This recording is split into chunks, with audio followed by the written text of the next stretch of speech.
everybody, and welcome back to another episode of The Cup, brought to you by Cup of Hemlock Theatre. Today we are going to be talking about the Antoni Cimolino and Martha Henry production of The Tempest that premiered in Stratford in 2018. And from our panel today, we have our literary manager, Ryan Borochovitz, joining us once again. Welcome back, Ryan. Always a pleasure, Mac. Thanks for having me. Fabulous. We have a new guest in front of the company, Ms. Rachel Fisher. Hello, Rachel. Hello. Yes, she's joining us today. And then last but not least, we have Mr. William Bartley, the artistic director of Cup of Hemlock. Hello, Will. Hello. Nice to be here. Hello. And Will, why don't you kick us off with what are you drinking today in your cup? Well, out of my How I Met Your Mother reference cup, Exactly. as you can see, this is going to be a legendary podcast episode review thing. I am drinking rum and Coke. Fabulous. Fabulous. Rachel, how about you? What are you drinking? Oh, well, I'm having a mojito of sorts. Ooh. Kind of mojito, like mint, lime, rum, some cucumber water that I found at the really bougie store across my street. Nice. Because that's exactly what you drink on an island. It's true. That is very island and tropical. That is very smart. And Mr. Ryan, what are you drinking today? And what is your cup? So as always, I'm drinking orange pico tea, but I've kind of been thinking about the cup a little bit because I feel like my cup has been pretty boring in previous episodes, just plain mug, who needs it? Right. So I've been wanting to use this cup for a while. I was saving it for, ideally we would do an episode on Midsummer at one point, but that is not scheduled in the Stratford programming. So I might say, hey, Tempest, why not? So this is a mug from, I don't know if you can see, it's the Donkey Sanctuary of Canada. Which would have been appropriate if we were talking about Midsummer right now. Well done, well done. And I am drinking from my regular silver tankard once again, and I'm having my water. So that is that.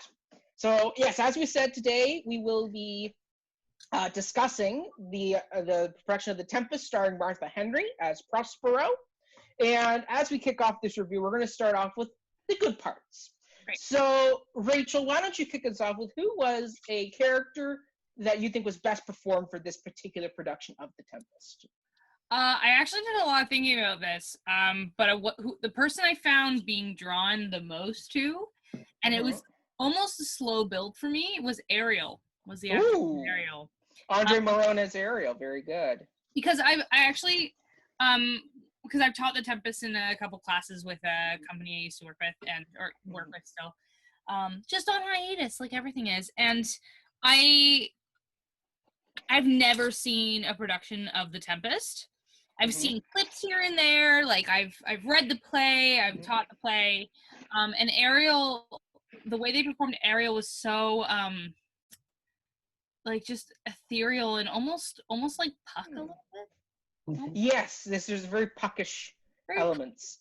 I've always actually had a desire for Ariel to be, or when I pictured Ariel being performed, I always kind of pictured like instead of having one singular person, it was like multiple people as like a kind of because he's like they're like the spirit of the island kind of thing.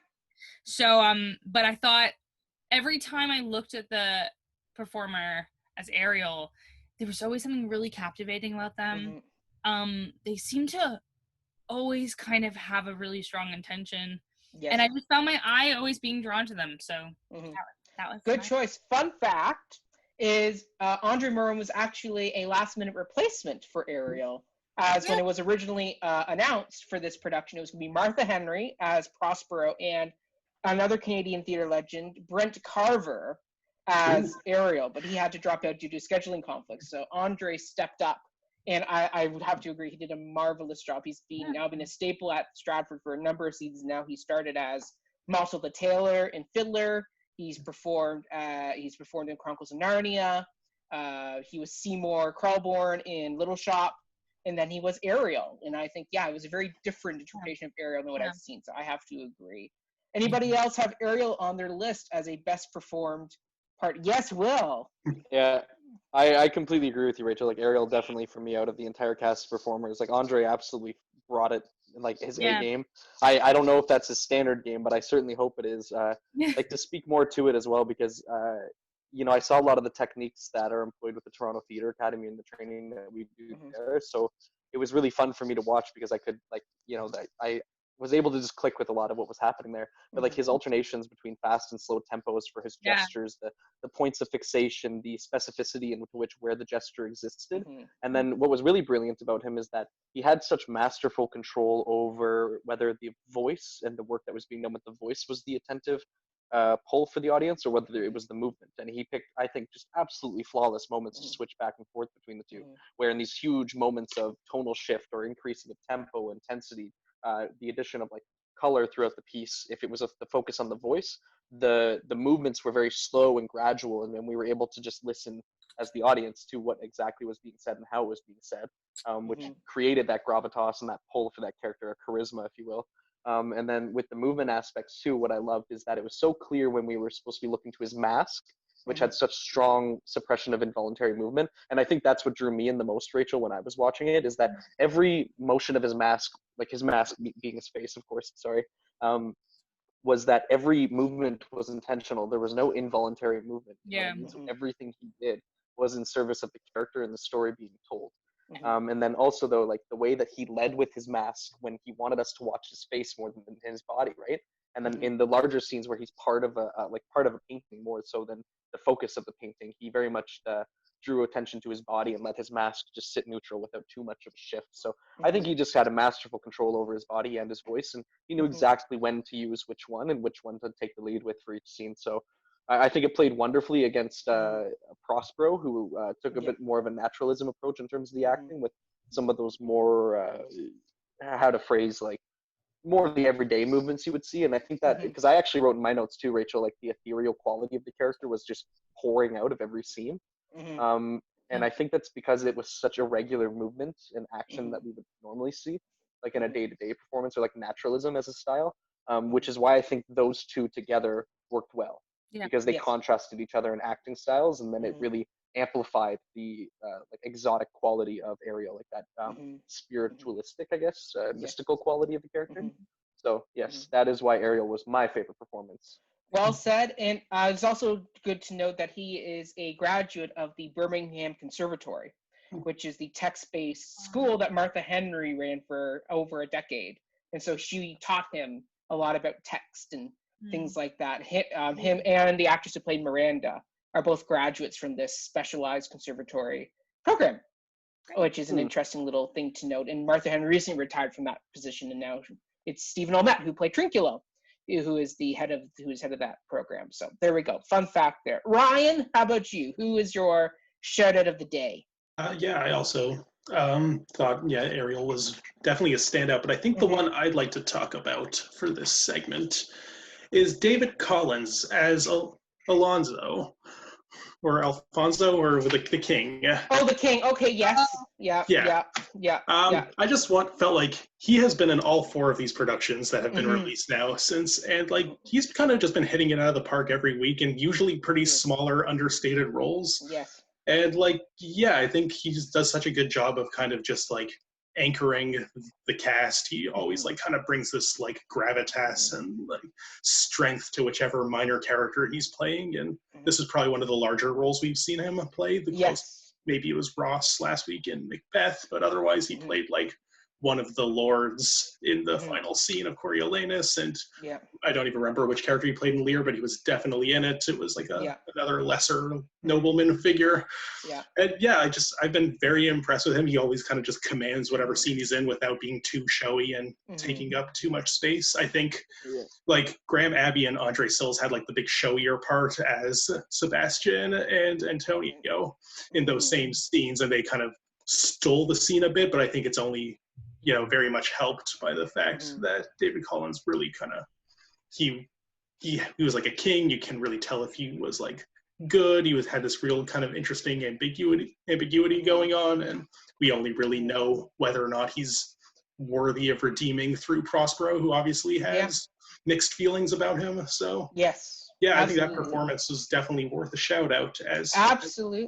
I have to agree. I remember seeing him when I was in Stratford Shakespeare School, when I was a youngster, and seeing him all the time on stage. It was always a treat to kind of pick him out, because you're right, he definitely grounds the scenes that you see him in. He's always just kind of nicely cropped up throughout production. I'm sure we'll be able to keep track of him throughout the other productions, because he usually does a Shakespeare show every season.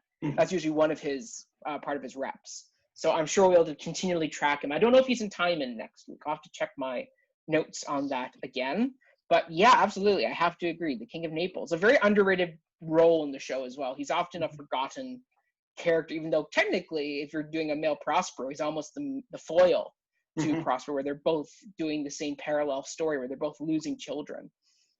Yep. So very interesting there. I will say though, my shout out is actually a combo shout out, because they're partners throughout the whole show.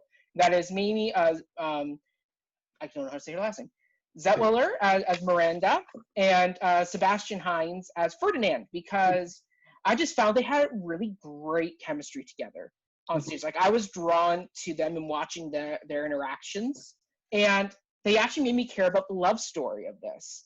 And that's been the one element of this play that I've never had a big kind of investment in throughout the whole time doing. I performed an adapted version of this for Stratford Shakespeare School. We saw it with Christopher Plummer when I was there. Then I went back and saw Martha Henry do it live, and all those times the love story never really stood out until I saw these two get on stage together. They just had this wonderful, genuine, organic chemistry that made this love understandable. Like, it was like, oh, I actually get the lusty kind of hot and heaviness of these two characters. Like, the log carrying scene was so great, watching the two of them play off each other, especially with the comedy.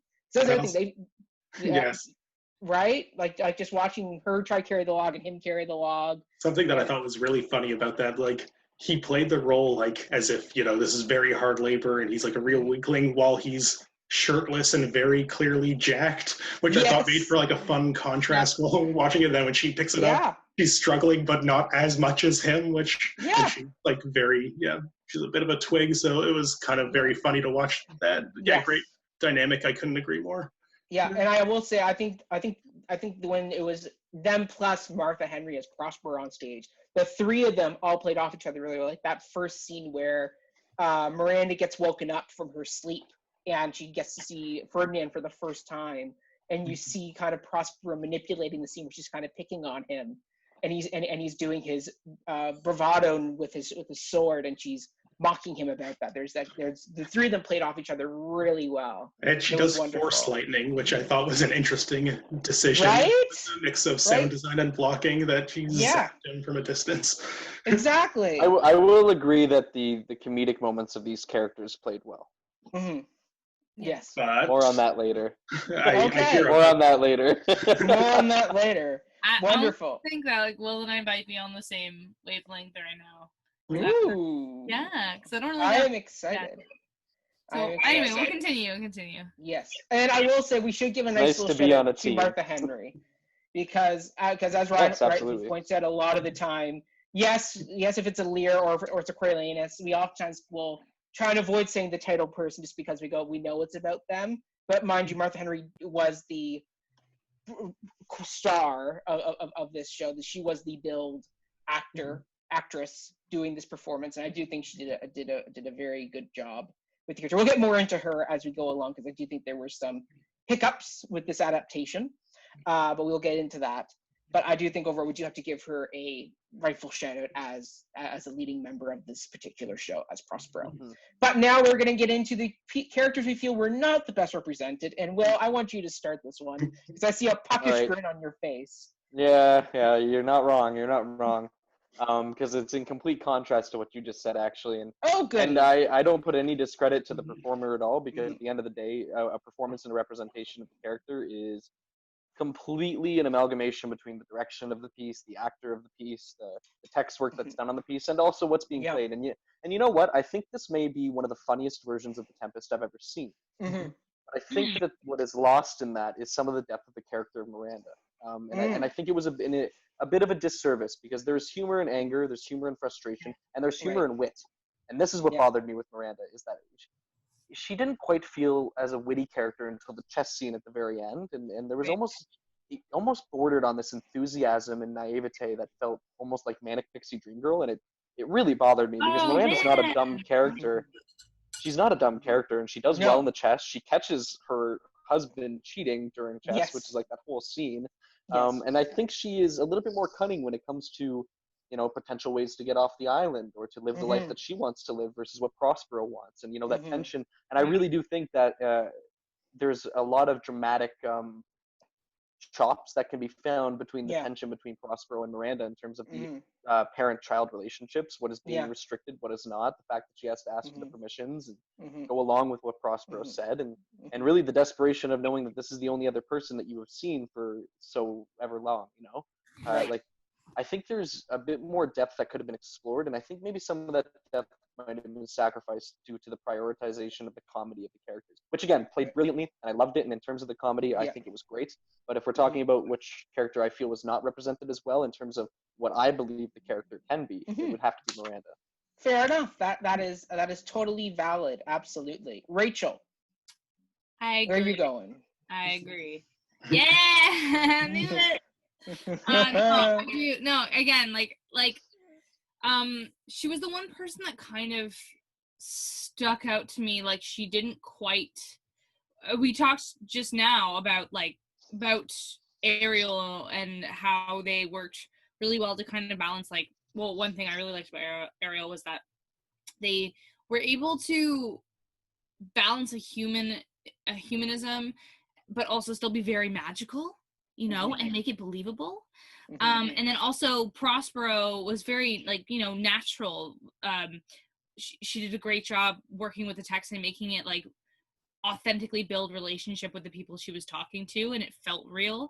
And then I just felt like there was something not that Miranda didn't quite fit in there. There was something missing. There was a element of relationship that was missing, or kind of being what's the word, that was kind of being lost, which is, I think I very much agree with you, Will. There was definitely something that they forgot to talk about, being her intellect, and kind of forgot to invest in that in her performance. But there was something that just didn't quite fit for me there. Fair enough. Yeah. So. Yeah. Fair enough there. Ryan, what do you think? Who's your? I think person you feel there was one kind of performance in this that kind of stood out to me as sort of jarringly not quite fitting with the rest, and that was Gonzalo Rod Beatty, I think the actor's name is. Yes, famous actor of the Winfield Follies. Yeah. There was something very contemporary about his performance, which, when everyone else was kind of trying to keep up this sort of period-esque air of, early modern speech, he almost sounded like a sportscaster most of the time. I really felt like it wasn't bad, and I don't want to be too hard on it, but it just, and maybe in a very different interpretation of the show that would have fit in very nice, but he was the only one who really spoke that way, with that rhythm, with that speech pattern, just that tone of voice. And I really, every time he opened his mouth, I'm just like, oh, this feels wrong for some reason. It's funny too, because I remember thinking that as well, and then that was a close second choice for me too, Ryan. I think one of the pitfalls of playing Shakespeare's comedies nowadays is that oftentimes what can be seen as comedic is orating Shakespeare's lines in a very contemporary way, like what was done in this play. And I think it's easy to fall into the habit of doing that, because people start laughing, and then as the actor, you might get into your head oh, this is I'm doing it right, Right. And then, not to say that that's the process in which happened, because again, it's an amalgamation of a lot of different views, points, and directions within the play. But I kind of think that that's from my point of view, what happened there is that there's this very modern approach to the text, and it became a little bit strange. And the reason it was funny, I think, for me at least, was that it was so out of place compared to everybody else's. Yeah, and while I personally didn't feel the same way about Miranda, I understand and appreciate your perspectives on this. I thought, she still felt like she belonged there, even if there were maybe some missing nuances in the performance, whereas I really felt like Gonzalo stumbled in from a different play altogether. And see, I agree with you, Ryan, that Miranda fit within the world of the play. My problem is that the character was quite two-dimensional. There didn't feel like a lot of depth there. I think a part of it too would be that there's a saying that I like to use a lot when I'm working with actors from a directing standpoint, which is like, if you only ever paint with the color rouge, you're just going to get pink painting at the end of it, like with no depth, no real story to tell, you know what I mean? And it just kind of felt like this whole play, Miranda was operating within that color palette of rouge and red. But this is a character that has blues and yellows and greens, and I know this is getting a little bit abstract in terms of the language choice, but what I'm saying is that I think there's an emotional depth that wasn't quite fully staged with this taking of the character. Well, piggybacking off that, because that's one of the notes I have for the person I think didn't do, wasn't 100%, which was Graham Abbey as Antonio. I found his portrayal was very vanilla. Like, it was very bland. There was like you didn't get the character of who Antonio is, because Antonio is supposed to be this mischievous character who basically outwitted Prospero and got rid of them and sent them off to die. But yeah, Graham Abbey, I didn't feel there was any threat with him. And I also will say, because of the major age difference between him and Martha Henry, I just couldn't mentally connect them as brother and sister. Like that was something where I struggled. Like I rather have like somebody like a Scott Wentworth play Antonio, because that would have been good. Yeah, I don't know. I always feel like see that more of a connection between the two. I have a hard time picturing Scott Wentworth playing a villain, though. I don't know. I'm sure he's done it. I think he could do a really good job at playing a villain. He's just so trustworthy. I don't know. But that's the whole point of Antonio. Antonio should be a very trustworthy person within the court, but then behind the scenes, he's picking apart somebody and getting rid of them. I will say, Mac, I think it's quite possible. Go ahead, Ryan. Well, I will say, while I do agree with you that there might have been something missing in his performance, I do think his dynamic with Andre Sills, and we saw this in Coriolanus Sue, those two bounce off each other very well, which I think is why it didn't stand out to me as much until now you're mentioning it, that I'm thinking that, there was maybe a layer missing in the mischievousness, cunning of this character. I think those two should be just a comedy team in general, even if they're not doing Shakespeare. Like, they have like a really good comic on stage chemistry that I was charmed by. What were you like Andre Styles, I felt more of a threat with him than I did with Graham Abbey's Antonio. But Will, you were saying something. Yeah, I was just gonna say, I think the best version of Antonio is to play Antonio as Iago. Yes. Yeah. That's exactly it. He presents himself as a crane when in court, but like is quite the snake otherwise. And bringing out those animalistic qualities throughout the play, I think could make Antonio feel like more of that cunning threat that is implied through the text. Yeah. And I think tying back to what you said, Will, where they focus more on the comedy of this particular Tempest than the other elements, I think that's where some of Antonio was lost. Like that whole scene with him and Sebastian and Gonzalo and the king, where they're basically mocking Gonzalo the whole time, whispering to each other. But that's the idea of them ramping up to trying to kill the king and Gonzalo. That scene just didn't click. Like the comedy of that scene of them mocking Gonzalo, I found hit, but it was the darker elements of that scene, of that underlying dread of, oh my goodness, what are these two schemers up to, that I think was missed in the way they did it. Yeah, okay. If it's okay, because I'm not sure if this is the right place to bring it up, or maybe later in whether the production hit its mark or not. But I'm going to ask you guys this now, because there was such a heavy emphasis on the comedy in every single scene, because it seemed to be the priority in all of the dynamics on stage. How do you feel Trinculo and Stefano landed as characters? We talked about this before we started, but I will say I found them weaker as characters. Like normally, I remember watching the Christopher Plummer version, because I watched that version as well, because that was the first version I ever saw of The Tempest. And the Bruce Dow and Garrett Wayne Davies and Dion Johnson pairing of them with Caliban, Trinculo, Stefano was much stronger and funnier than I found in this version. I found this version, their comedy was much more vanilla. It wasn't as heightened, because the rest of the play kind of was all very comedic as well. Like that fish scene where they're jumping in and out of the covers with each other. Normally I'd be roaring with laughter. Rewatching it, I went, no, this is kind of not as funny anymore. I think something I will mention on that, and we've talked about this before, especially. So this was the same season as the Coriolanus video, and you mentioned when we did that video that Stephen O'Met, was he in an accident? Did he have a surgery? What was the reason for that? He was sick, so he wasn't doing too well, which is why when he was in Coriolanus, he walked with a cane, and that's why the day before he did, and that's why the day before from Coriolanus he didn't come out for curtain call. And I think like he was he's saving himself for noticeably limping and spent way too much time in this production sitting, which I think does not do well for that character who should be bouncy and up and down. And there could, I think, a lot more room for physical comedy, almost as sprightly as like an Ariel type character in a way, because it's the clown, the fool. Like I thought he did some funny business with his octopus puppet at the beginning, but otherwise he was sitting for most of the play. And especially like that scene with like the fish and the cover. There was really very clearly, I feel like they were restrained on what kind of movement they wanted to integrate into it that just wasn't there. Yeah, like those scenes with them, with that trio, should be almost like the Three Stooges level of continual physical, especially with the beating scene for Trinculo and Stefano, where Ariel's playing tricks on them, and they're beating up on poor Trinculo with that Commedia dell'arte slapstick, which is great. But at the same time, it didn't quite work. There was something about it that just didn't fit. Well, I know I could see your reel spinning though. I think Rachel actually had something before I did. Oh, Rachel, go. Unless I missaw. I'm just reacting to what you guys are saying, and I didn't really give those scenes much thought, and I guess that kind of speaks for itself because they didn't really stand out for me in general. Like there were times though when I did fully laugh out loud at some small thing Trinculo did. It was never really to do with the lines they were saying. It was always like the little things he would kind of do on the side, like small things. And I'm usually the one that keep watching the actor even after the focus is shifted. I always kind of stay on them a little longer. I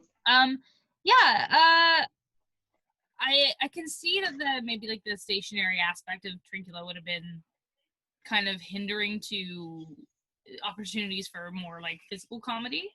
I did kind of wonder, and I wonder if it was just something that I'd missed when reading the play the last time I did, like making Trinculo and like as old as he was, like actually casting a really, really old actor for Trinculo. Because I like the fact that Stefano was Tom McCamus and who was this kind of like older, drunken kind of barkeep. Like I love that, but it would have been kind of cool to see old dog, young pup as a dynamic instead. Not to say that what they did is wrong, because I think like there's something really charming and innately funny about kind of two old fools together. But I actually, you brought up the subject of age with like more like Prospero and Antoni. Martha Henry and Graham Abney. And I was like, oh yeah, that's true. That is very true.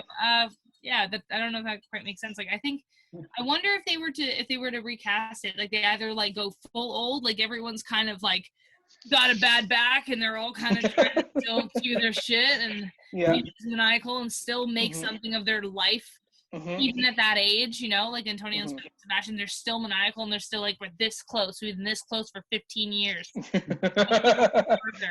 know what I mean? That would be really fun. Or, you make those changes to suit the comedy. I like the comedy of the show. I think especially with dramas, it's really important that it's present and part of the, especially with Shakespeare when you're performing it now. I think if you can make it funny for a modern audience, good job. Good job. Yeah. Speaking of which, like, kudos to Stratford for having such an awesome audience. Yeah, I know. They were enthusiastic. Yeah, they were really into it. It made it more fun for me watching it as well. The thing is that for me, like the comedy scenes with Trinculo and Stefano, I think for a couple of reasons, they were fine. I think they were just overshadowed because everything else was funny, like back to that. Everything was yellow for the whole play. It's kind of whereas if those three characters are the only funny thing in what is otherwise a pretty somber affair, then that would pop a lot more. I think there's a balance, like I think that you can find those moments with Miranda and why am I forgetting his name? And Ferdinand. Ferdinand? I think if you find those moments with Miranda and Ferdinand, and then you find those moments with Trinculo, Stefano, Caliban, and then like you really are able to, it's a fine line, and I can't blame Stratford for going like right into the comedic aspects of the play. But you know what? I have to say kudos to Trinculo, because if it is an injury and that's why he had the cane, I thought at first, I was like, oh, that's kind of a humorous take on a usually a very movement-based character like a Harlequin type. Arlecchino type is what I meant to say. I was like, oh, it's kind of a fun take that can be played well. But you know what? I think he did an absolutely splendid job of playing through the mask. Yes. Every time there was a focus on his face reacting to something, it was absolutely flawless. Like as a fool on the stage in Shakespeare's canon, it was flawless. Like all of those interruptions Ariel had, and him getting caught between what Ariel sang and everything else. Like it was brilliant. So kudos if that is more an injury. innocence of just seeing him, like not knowing at all. Like this, like what? Like I don't know. But I don't know if I can talk about this yet because it might come back later. Okay. It's about Ferdinand and Miranda, and I did like the comedy that they installed in that love story because I needed it. I needed it so bad, and they gave it to me, and I was like, thank God. Well, I think we'll get to that when we probably get to the question about did this production hit its mark. So hold on to that. But I will say, tying back to Trinculo, one more thing about him is that I will say Stephen did a very good job of making Trinculo sympathetic, where normally he's just just another stooge on stage where he's getting beat up by Stefano with the stick. But because of Stephen Olmen, he's such a sympathetic actor, where like we see him now perform in King Lear as also the fool. I got to see him do Surrender Adriatic in Twelfth Night, where once again he played that very sympathetic fool. Yeah. Really? Yeah. Huh. Yeah, it was him and the late great what's his name? Brian Dennehy. Brian Dennehy played Sir Toby in that production. The two of them play well. But yes, he does very well with sympathetic characters. And I found he really found like this old beat up clown sympatheticness where I was like, oh, poor Trinculo. Like he's just trying to survive on this island here. He's not trying to do anything. But yet he's getting roped into this assassination plot. Well, I do like the fact that there is a comedy aspect to him, like being this kind of old and haggard jester who's still in the court, and for some reason they won't let him retire, even though his jokes retired like 20 years ago. I'm too old for this stuff. They kind of kept him on as a sympathy, being like, well, he loves to do it, so keep on. Like, look, he came over with Octopus hands. Oh, it's funny. Good job, Trinculo. With the Trinculo stuff, you know what? I do have to say that, and I this could have very well been the intention as well with casting Trinculo as this more elder actor. Is that I think that Trinculo is maybe one of the most accurate representations of the sixth stage that Shakespeare describes in the Seven Ages of Man. Leaning in silk-furred pantaloon with spectacles on nose, pouch on side, and his youthful hose, well saved, world too wide, and the way that they use the wine jug or the rum jug in those scenes too, and that dangling kind of imagery. And like the trembles in the voice and the in like the whistles tones as well. Like I think he did an excellent job of portraying that age in Shakespeare's canon as that archetypal character. Wonderful. So I'm very impressed with that. Yeah. Stephen Olmet, shout out to you on that front. So on to the next part, which is what was our favorite design element of the show? Ryan, I'm going to start with you this time. And then Rachel, you'll be next. Okay. I think I'm going to go with the lighting on this one. Ooh. Which, Will's making a face. I don't I'm not necessarily going to go with like just the lighting overall spot on every scene, but something that I thought was very impressive is in this play, just in general, there's a lot of invisibility. And I think the lighting was very well employed to communicate that. Like often when Ariel or Prospero or whoever is just on stage and the others can't see them, there was this really like good like blue periphery of lighting that they were kind of operating in so the audience could see them, but it was clear that they were existing in this different space as the characters or the other characters that are in the regular light. I think there were some other scenes like the whole kind of, well, we'll save this for another discussion, I guess, but because it's probably going to tie in closely to the thing that I think didn't work, but it still kind of fits.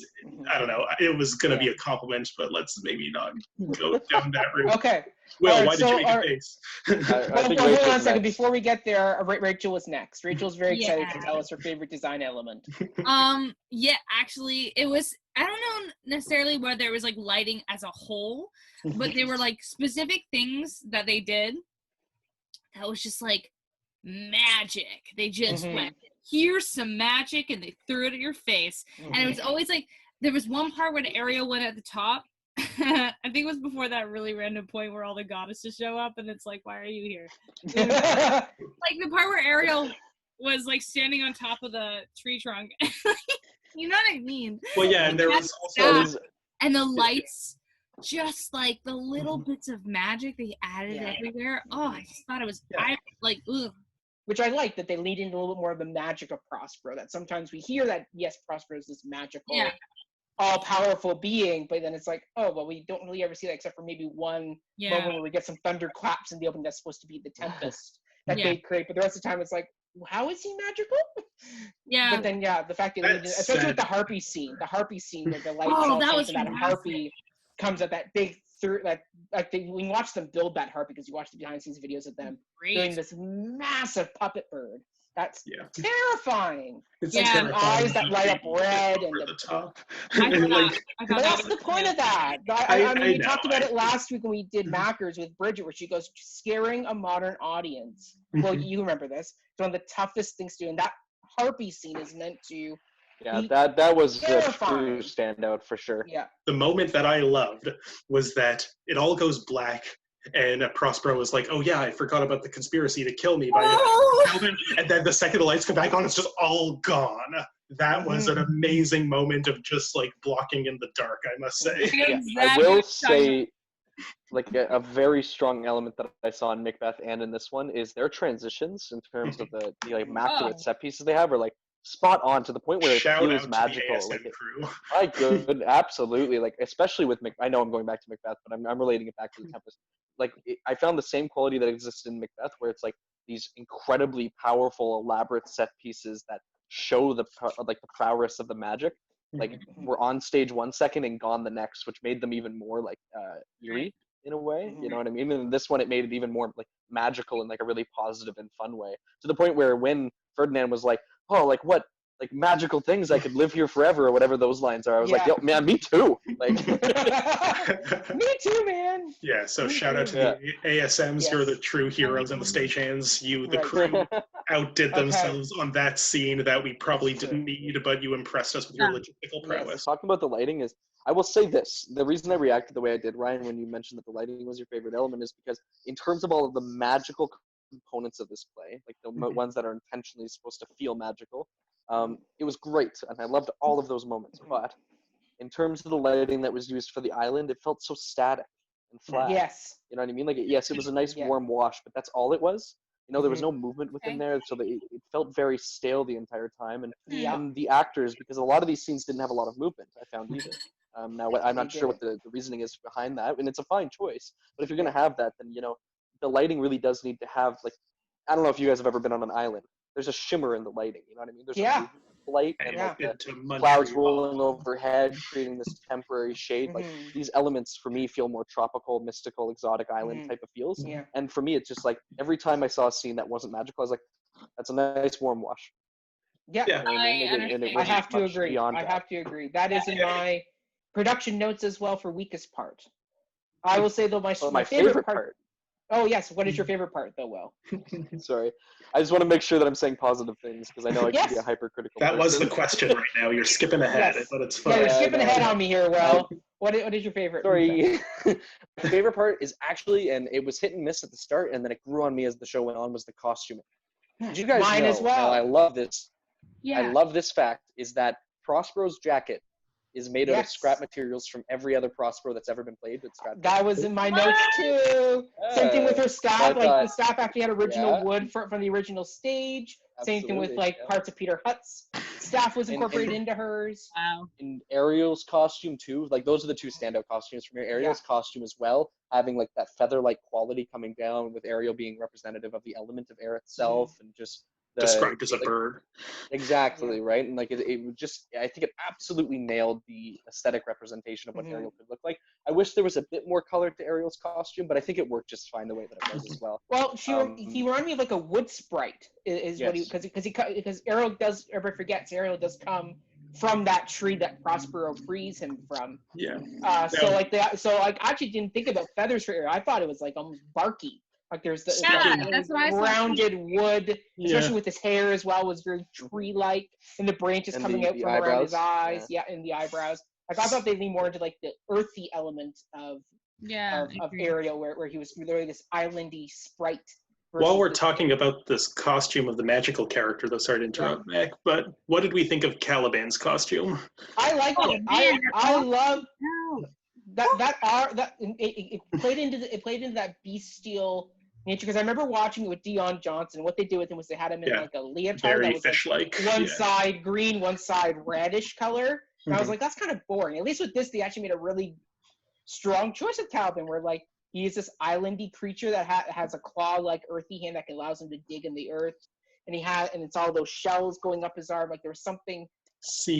Okay, Will, you made a face. I want to hear your take. Yeah, there's something. It was interesting. When I first saw it, I wasn't a fan of it, but as the show went on, I think they caught something that's often overlooked in this production, and we're going to talk about this later when we get into the show-specific questions about the Tempest itself and Caliban as a character. But the one thing I did like is that they caught the element that Prospero has the ability not only to shift the minds of people, but to shift the bodies of people using her magic as well, in this case. And I think they did a good job of capturing that in the way that Caliban responded to Prospero's threats. And it created this feeling to me that perhaps Prospero already has punished Caliban in that way, and that's why Caliban has that claw, why Caliban has those spiked spines, like, you know what I mean? So, I mean, for me, I think they caught that pretty well based on the costume. When I first saw the costume, it was a bit jarring, but how could it not be? It's so not. I have to agree with that, and I think that's what made that costume so beautiful, especially when you get the close-ups that you can see, because it's being filmed versus watching it on stage, was just the amount of detail intricacies that went into that arm of his, and even in his face, where he talks about how the amount of, like, when you watch the actor talk back, they did, where he had to come in extra early because of the amount of spackling and makeup he had to do to create this extra bit of creature. And I didn't think about that, Will, that the fact that Prospero could have easily cursed Caliban to look like this. And if that's the case, I would have loved to see maybe at the end when he is freed of Prospero, that maybe there was some magic they could have done with the arm where it becomes back to normal. Have a real Shrek transformation scene. He becomes all shell. I bring it up because, well, I agree. The costume was very impressive, and I was quite taken with it when I first saw it. The more I thought about it, the less I liked it, actually, the opposite of what you were saying, Will.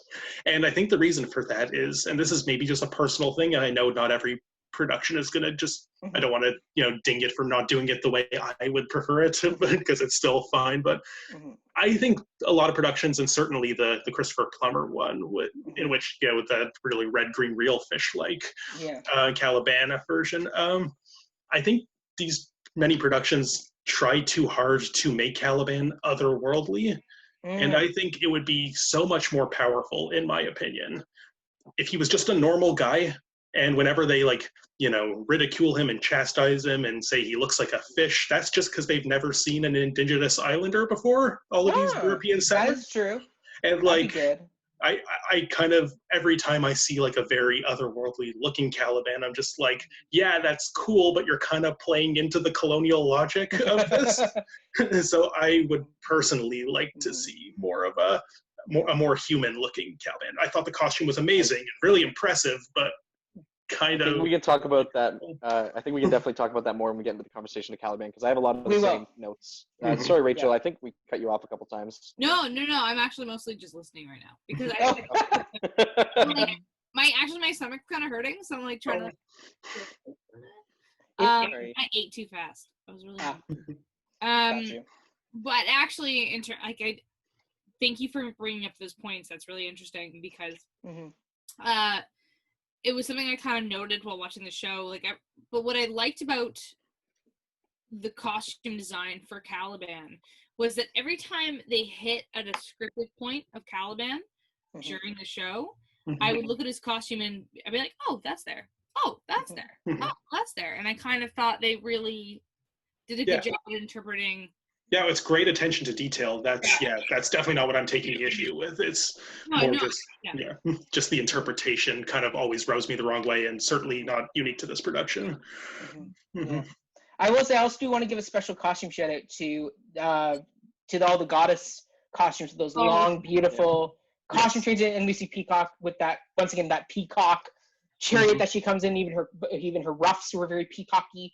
It was like wonderful. Just looking at all that detail that went into those goddessy costumes, I was like, you're right, because the scene doesn't need to be there, but I was like, it's still great just to visually look at, and they just glowed on stage, those three actresses, Alexis Gordon, Lucy Peacock, and I'm forgetting the third.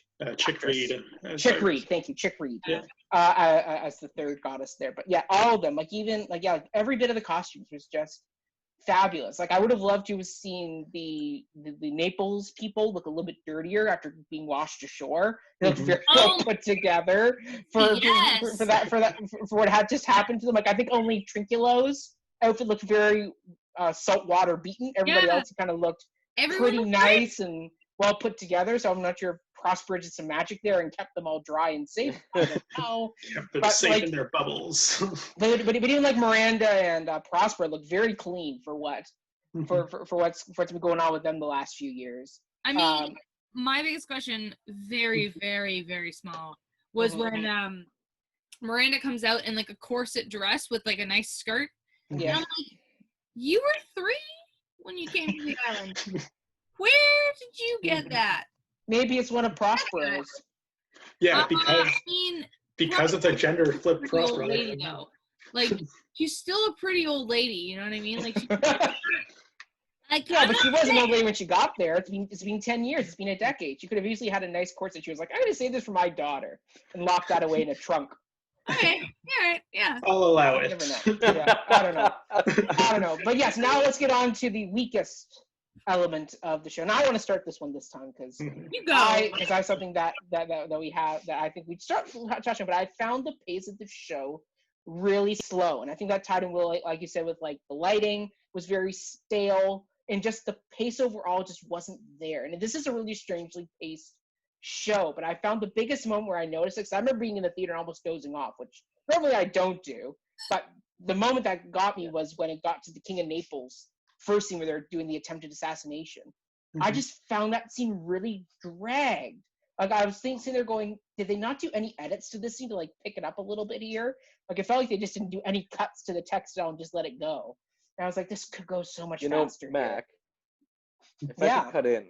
No, go ahead, go. This is going to sound terrible, but trust me when I say it, I feel it enhanced my experience a little bit.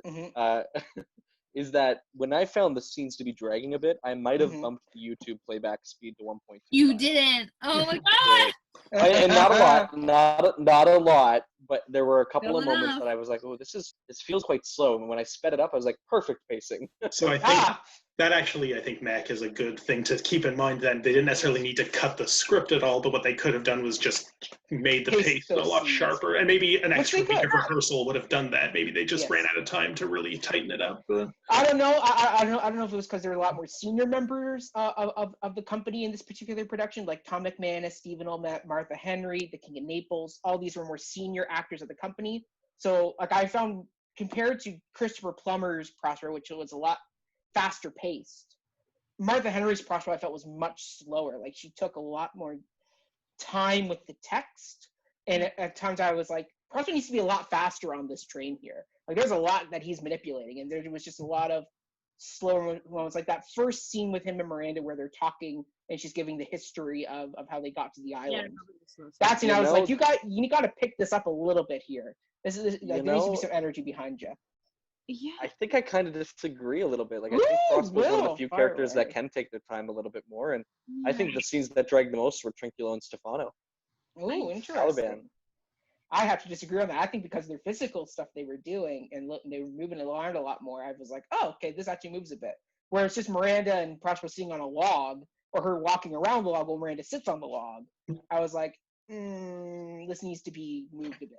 Like my question is, do you think some of the scenes dragged or seemed to drag because you didn't care as much about those characters? I wouldn't say that, because I mean, like I think Prospero's a wonderful character. I do care a lot for him, her person. But there were just times where I just found I was like, can we not go or do any of these character discoveries any faster than what we were doing now. The show runtime, I think, was almost 3 hours. This play could easily be like 2.5, maybe 2 hour 15 if you were really. Especially if you cut that big sequence near the end. Exactly. You mean, Ryan? Yeah. I don't know. I didn't feel that the show. I mean, again, I don't have anything to compare this to. I've never seen another production of the Tempest live before, which is a shame because I kind of wish I had.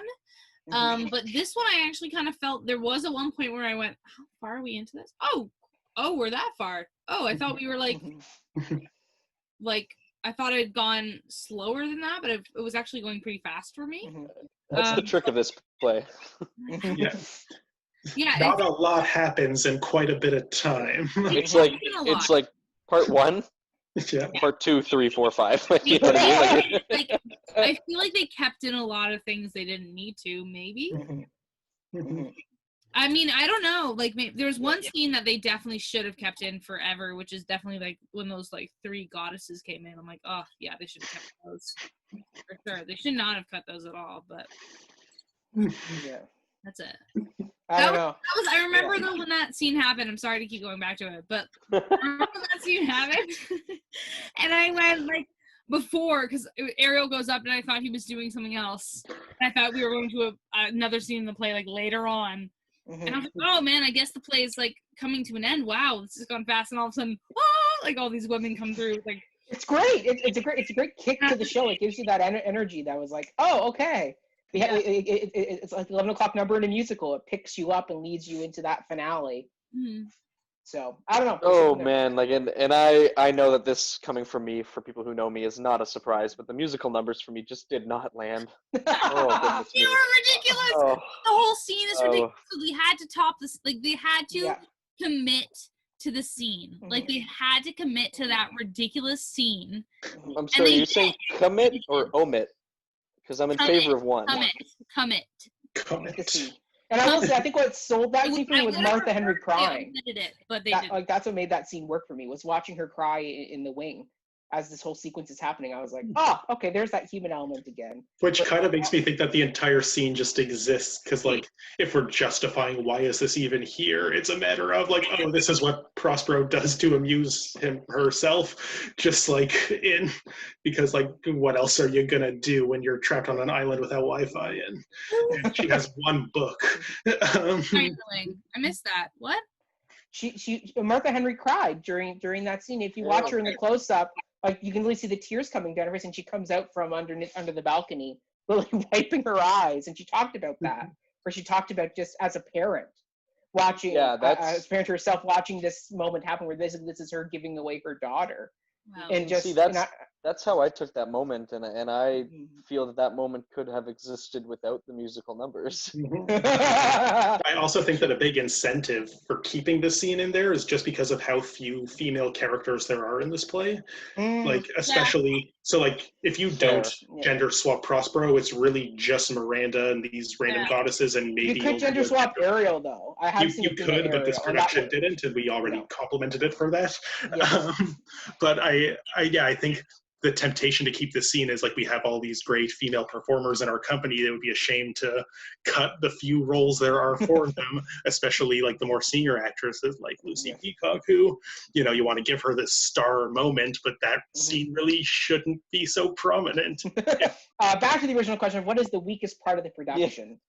Ryan, what was your weakest element that you felt? Well, I already got into it. For me, it is just that whole sequence. The Juno scene? Which, I don't think it was poorly done in this production. I just think that take it behind the barn and put a dramaturgical bullet in your trusty pistol, and just that scene does not need to be in this play.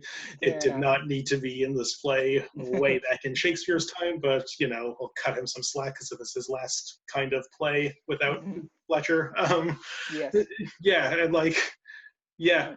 think it just it grinds the whole thing to a halt. Yeah.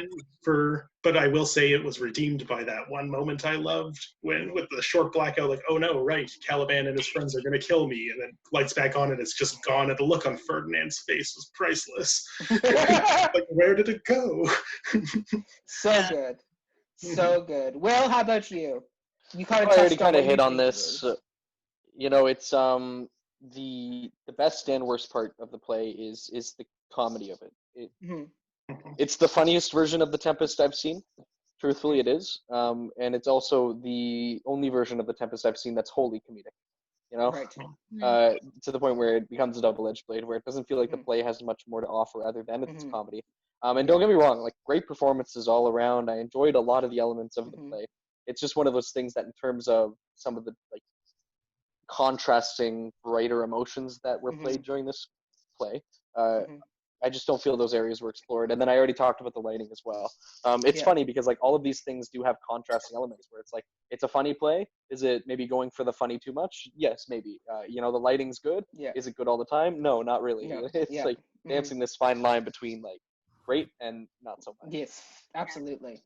Absolutely. Rachel, how about you? Is there any other element you want to give a shout out to that you think maybe could have done a little bit more on? I did have a lot of trouble caring for the scenes with Gonzalo, Sebastian, and Antonio. Yes. I have a lot of trouble, like really kind of being invested in those scenes and caring about that part of the story. I found I was more invested in what Prospero was doing and what Prospero and Ariel were doing, what Trinculo and Stefano were doing. Like, I was more invested in what was happening there versus anything like those scenes kind of just happened for me. And you thought I was going to say the goddesses, but no. It's like at the end of the day, they did that scene well. They did. I'm the first to say that. I just don't. I just kind of felt. I feel like with Shakespeare, it's hard to criticize Shakespeare, like a performance of Shakespeare in a lot of ways for me, because I don't know, it's over 400 years old. You have a right to make your show, and it's gonna. Some people are gonna love this show being more of a comedy, and some people are gonna hate this show being more of a comedy. Like, but there's always gonna be another production of The Tempest somewhere that you could enjoy more. Always. So, like, yeah, very much what Will said. Like, this is not real. I think all the actors did a really good job. I just. The scenes with Antonio and Sebastian really slipped for me. Like, I didn't care about I'm them. with you. I'm with you on that. Scared of them either. That was the thing too. I wasn't scared of them. I wasn't never at one point, and it could just be that I know the play really well now. But I was never nervous about what was going to happen next. Yeah, and I think earlier when I described it as a comedy duo, which I enjoyed, again, coming back to what you keep saying, Will, that very funniest version of The Tempest, but yeah, those two characters, as much as I enjoyed their comic dynamic, maybe didn't need to, there could have been more depth and layers and more menace to them too. Yeah, they were like bros. Yeah. Yeah. Which was funny. I enjoyed that. Yeah. Yeah. But I didn't really care. Agreed. I felt the same way. That's one of the reasons Green Abbey made my other list. Like, just to emphasize, like, from my point of view, now I'm going like hyperbolic with this, but like, I feel like this play leans so much into the funny that you could have somebody walk across the stage with the text "meanwhile ... on it, and then transition to the next scene, and I wouldn't even have batted an eye. You know what I mean? Like, it's so towards that sitcom-y level. Yeah. Absolutely. Or a voiceover announcer saying, "Meanwhile, at the Legion of Doom, Antonio and Sebastian are plotting." Love that. That'd be a funny version of The Tempest to see for sure. But also, I do want to add though that like there are elements with Antonio, Sebastian, and Gonzalo that are supposed to be funny and are written as. They are. Oh yeah, for sure. I don't think it was wrong that they made that choice to invest in the comical side of those scenes, but Something was lost. But I wanted to add that part. Like, I really do want to emphasize for any of our listeners out there and to everybody in this chat, like, the comedy worked really well, and I love the take on all these characters leaning into the comedic aspects. My question always when I watch something like something from Shakespeare's canon or an ancient Greek tragedy is, with the take on the staging they have, what are we losing? Because there's always a give and take, right? Like, you can't just have comedy without losing the tragedy. elements, right? And that's what I feel was lost here, some of the darker elements of these characters. It's what it is. It's a take, and I agree with you completely, Rachel. Is that this is a version of many versions, and it's like, just it's not mine, you know. Like, and for us too, like we like, I feel like because we're such young artists still, kind of, you know, and like we've got these incredible seasoned actors in like Stratford, which is the Shakespeare homeland for Canada, like for arts in general, right? So for Canadian theater, and like we have a lot to learn from how they're performing, and I'm curious to see like what somebody who is perhaps more immersed in that side of things, how they felt about that show. Really, the audacity of us. The audacity of us as these sprightly young people who on a weekly basis criticizing these. We do. For sure. We do know everything. For sure. Wonderful. Okay. So the next question that we have to talk about is, what were some of the themes, motifs, ideas, and symbolism that we found were explored particularly in this version of The Tempest? I can kick us off on this one. There's one element I found that was highlighted, and that's something Martha Henry even talked about, was the idea of the manipulation of nature, and just the way nature, and the fact they actually had nature represented by these little nymphy people. One of them played wonderfully by Bridget Wilson, who we had on our last episode. But you got to see these little nymphy creatures throughout the show popping in and out of the woodwork and popping around all the sides of the stage. So just having that represented as just the way Prospero manipulates them, whether it's for a moment of levity where it's this masked dance, and then the next moment it's them being the hounds. There's something about just having that represented as just showing the power that humanity plays on nature, and just the way that we manipulate it to either our good or our bad wills that we have about it. So that was one of the themes and motifs I noticed, was just that they really highlighted this part of the production particularly. Will, how about you? What theme or motif or symbolism stood out to you this time? Yeah, I mean, definitely there's the play towards the naturalistic elements that exist within this play in particular, that were done quite well. I do like the fact that Miranda and Prospero and Caliban and Ariel all represent this more naturalistic world that's untouched by man, quote unquote. Man being like destructive force of humanity. Just so everyone's clear what my quote unquote was. And sort of this like interloping of humankind onto this balanced quote unquote world, and like the destruction that they bring and wrought with them. And, you know, like we get a little bit of that too when we get into Prospero's backstory with Caliban, like that Prospero very much had the same mentality when he arrived at the island, or she arrived at the island, depending on the staging, of course. Like that would be the thing that's highlighted most. And you know, this is where I struggle with comedy, and this is very short-sighted of me, and I know this. I find it, when comedy is such a high priority, and I'm sorry to keep going back to that. I feel like I'm hounding on this point. Again, I love the comedy. It's very funny. But did you, Will, though? Did you? When comedy is prioritized in this way, I find that sometimes like themes, motifs, and ideas don't take a backseat per se, but it's very washed with that element of comedy. So, you know, like there was a lot of fun imagery at play in terms of like elder to youth dynamics going on between Prospero, Miranda, Ferdinand, as well as Trinculo, Stefano, Caliban. Like those two trios of characters, I find like captured that,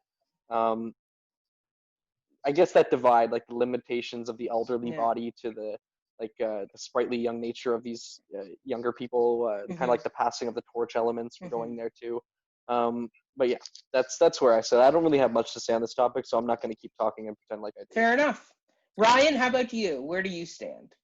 Well, I think you kind of hit the nail on the head there, that the themes and whatnot do have to take a back seat when the comedy is really emphasized, because the second you ask that question, Mac, which is, I've been on the show twice before, I should have anticipated that question was coming, and I was kind of drawing a blank on how to answer, and I think that might be a testament to kind of the way that this production, in its emphasis on the comedy, maybe did have to subordinate those kind of additional elements. A theme that in general with this play that I think the play is usually about, that just by virtue of doing the text you're gonna communicate. I think just like the idea of like slavery and servitude and justice and punishment, like those to me, that's what this play has always been about, and every kind of plot dynamic always does integrate them in some way, but it's hard to kind of get invested in those scenes now that I'm thinking about just how funny it was and how you could kind of completely let that wash over you, and it doesn't seem like it was something that a lot of thought was put into in the creation process. Yes, good, Ryan. Come to the dark side. Wonderful. Rachel, how about you? Is there anything you wanted to shed out in this area? Yeah, I think transformation by environment, like transforming your environment, motherhood, and letting go. It appears to me, like, as examples, so transformation by environment, one good example. And by environment, I don't just mean, like, where you are, but who you're introduced to and, like, the people that you're surrounded by. Like, just by simply as, like, Stefano in the comedy scenes, taking himself from a lowly position as a drunkard to being like, I am now a god and I'm going to take this situation and I am a god.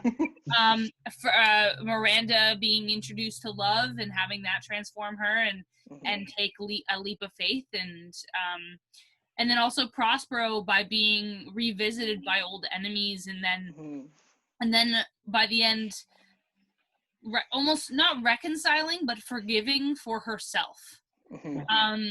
She kind of, what I recognize in Prospero is that she's kind of a good person trying to take revenge. Like she's, and this is like kind of touching on a question that's going to happen later. It is, so don't go too deep. I won't go too deep. I'll talk to you later, but like that kind of, and then letting go, being Ariel, asking to be for freedom, and then finally receiving it and being able to let go of Prospero, and Prospero also being able to let go of Ariel, and yeah, so that's kind of where I've seen. That's what I noticed. Yeah, motherhood was another thing too, and it was amplified because I actually didn't notice that happen, but it did happen. Where Prospero was weeping when her daughter is being like, there was like a good sense of, and like it's so hard not to bleed into the questions we're gonna ask later, but like, yeah, like I did feel like motherhood was there, whereas like the love of a mother and daughter is, you know, pretty strong. Like was pretty strong in this production, and yes, it has to do with the fact that Prospero was a woman. There was that dynamic anyway, that they created, but I thought it was really genuine, and it really spoke to me, specifically in like the first scene with Prospero and Miranda when she's talking to her, like the little things that she did that like mothers do. It was very, very, very good. But that's it. Yeah. So that's kind of, again, I don't want to talk any more than I already have. Fair enough. If I could add one more thing quickly to this subject, because I wrote down, I have two notes on this question in particular, because it was established so early on, and then it fell away so quickly that it just didn't feel like it was worth talking about. But like I thought that there were going to be more themes and like symbolic moments of power and control, especially on like the political scope, which we'll get into later when we talk about Caliban. But like there's very much that huge power struggle between Caliban and Prospero at the start, and the big power struggle between Ariel and Prospero at the start, and these two characters being forced into servitude by Prospero, and then it was so quickly dropped, you know, like it's like Caliban, it felt like he was more going along with Trinculo and Stefano's fantasies and adventures more than being like, I want to get revenge on Prospero, you know, like that really being the driving force of the character. He felt suddenly like an accessory to the scenes, which I didn't like personally. And then the Ariel, like, well, I love Ariel's portrayal in this, like the performance itself was incredible, is I did feel that there were only a few moments where that really big drive of intensity of like, I want to be a free spirit, like I don't want to be in servitude to you, came through, because there was a huge chunk of this play where it's very much like, I have done the thing for you, master, like I am here, master, like let me do more stuff for you, master. Like very enthusiastic, which is great, and it's fun, but you know, it's like, I'm coming back to my other point, I'm sorry, we're gonna move on. Fair enough. Yeah. Well, we'll get into the next question. We'll let Ryan kick this one off, which is, as a resident TA, once again, did this production hit the mark, and is it worth the watch? I have mixed feelings, I guess. Like you're specifically asking, would I show this to students? Show it to students, show it to family, show it to friends. Yeah, recommend it. Like I was entertained, beginning to end, I thought it was a very entertaining and very funny production. It's like, just as like a casual, pure enjoyment's sake, I would recommend, sure, give it a watch.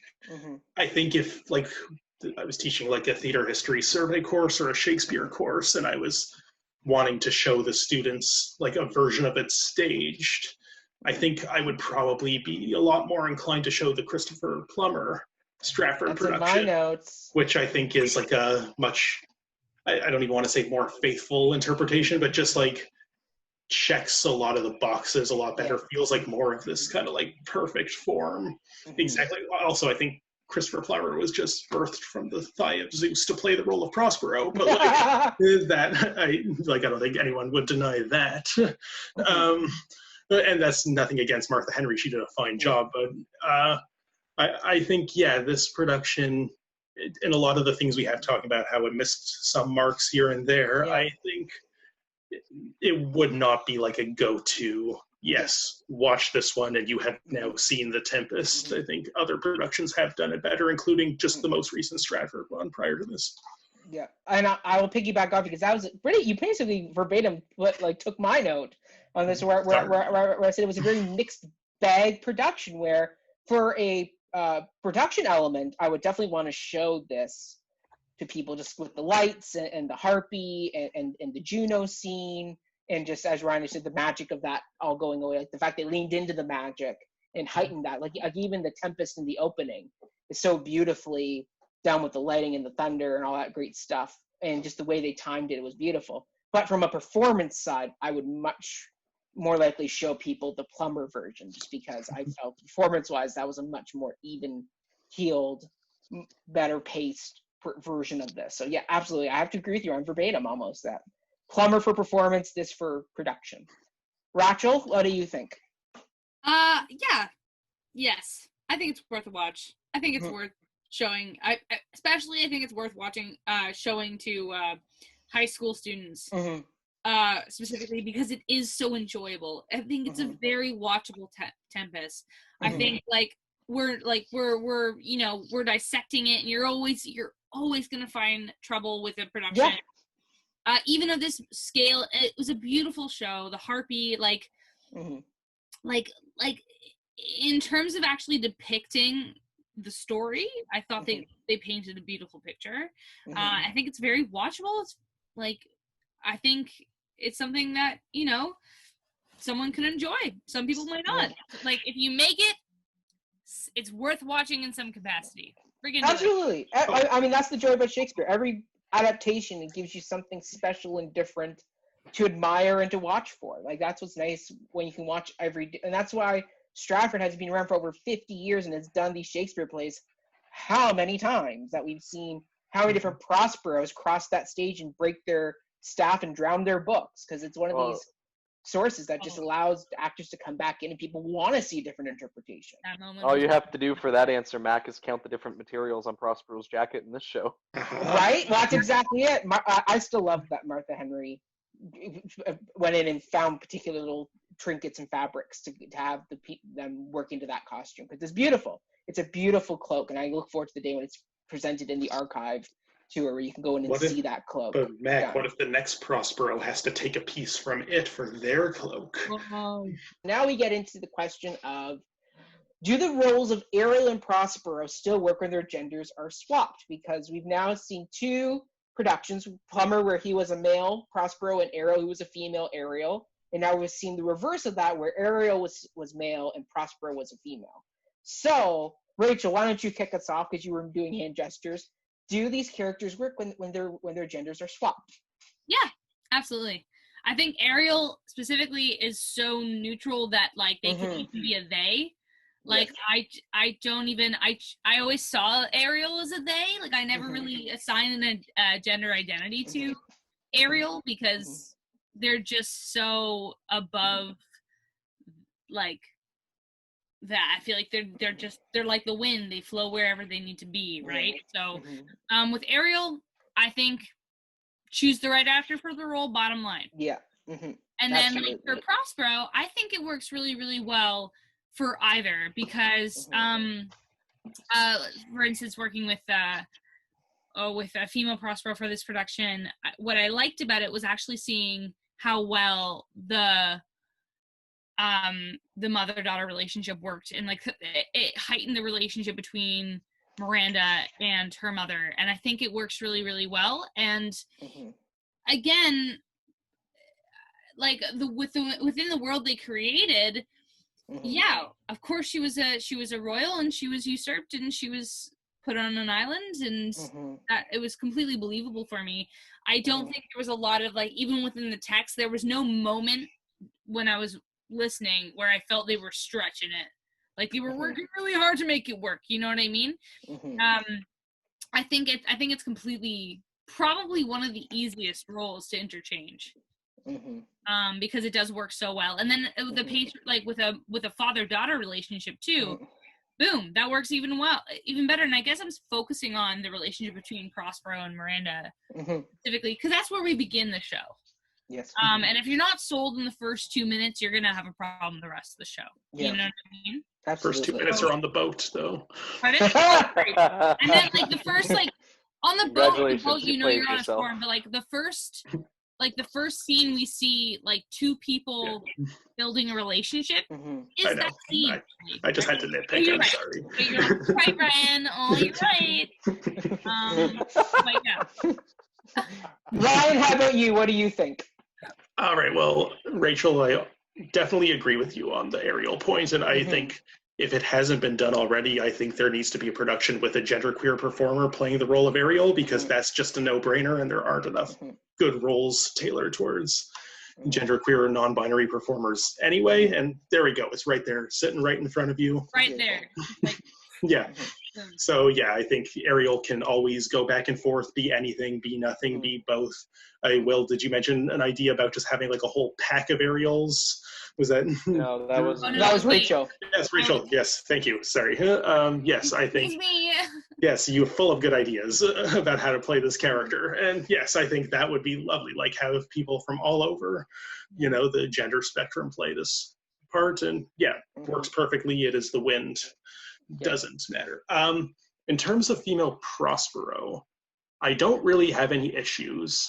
I think the one point where I can think of where it might actually just need a little legwork in my mind is just the fact that the royal lineage doesn't make as much sense, I guess, because as a younger brother in these times, Antonio would be the heir to the throne anyway if Prospero's an older sister.